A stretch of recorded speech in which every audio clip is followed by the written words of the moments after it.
பெண்தான் வெற்றியின் வடிவம், தியாகத்தின் ஊற்று. பெண்மையின்றி அமையாது உலகு. உலக பெண்கள் தங்கள் வாழ்வின் அனைத்து களங்களிலும் பெற்று வரும் மகத்தான வெற்றிகளை நினைவூட்டவும், பெண்கள் வெற்றி கொள்ள வேண்டிய களங்களும் சவால்களும் இன்னும் ஏராளமாக காத்திருக்கின்றன என்பதை கருத்தில் கொள்ளவும் மகளிர் நாள் உலகெங்கும் கொண்டாடப்படுகிறது.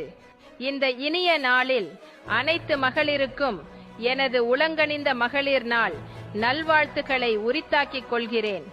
மக்களால் நான், மக்களுக்காகவே நான் என்று செயல்பட்ட உங்கள் அன்பு சகோதரியின் தலைமையிலான அரசு மகளிர் வாழ்வு மேம்பட பல்வேறு மகத்தான திட்டங்களை செயல்படுத்தியது. ஆனால் தீய சக்தி திமுக ஆட்சியில் பெண்களுக்கு பாதுகாப்பற்ற மாநிலமாக தமிழகம் மாறிவிட்டது. தினம் தினம் பெண்கள் அச்சத்தில் வாழ்கிறார்கள். தாயுள்ளத்தோடு கொண்டு வரப்பட்ட பெண்கள் முன்னேற்ற திட்டங்களை திரு கருணாநிதியின் வாரிசுகள் முடக்கிவிட்டார்கள். இன்னும் ஓராண்டில் மாற்றம் வரப்போகிறது.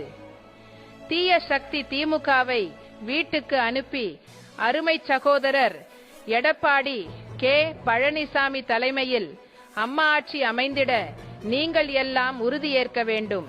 மகளிர் மேம்பாட்டில் இந்தியாவிலேயே தமிழகம் முன்னோடி மாநிலமாக மீண்டும் மாற வேண்டுமென்றால் அனைத்திந்திய அண்ணா திராவிட முன்னேற்ற கழகத்தை நீங்கள் ஆட்சியில் அமர வைக்க வேண்டும். பெண்மை வாழ்க, பெண் இனம் வாழ்க, அண்ணா நாமம் வாழ்க, புரட்சித் தலைவர் நாமம் வாழ்க.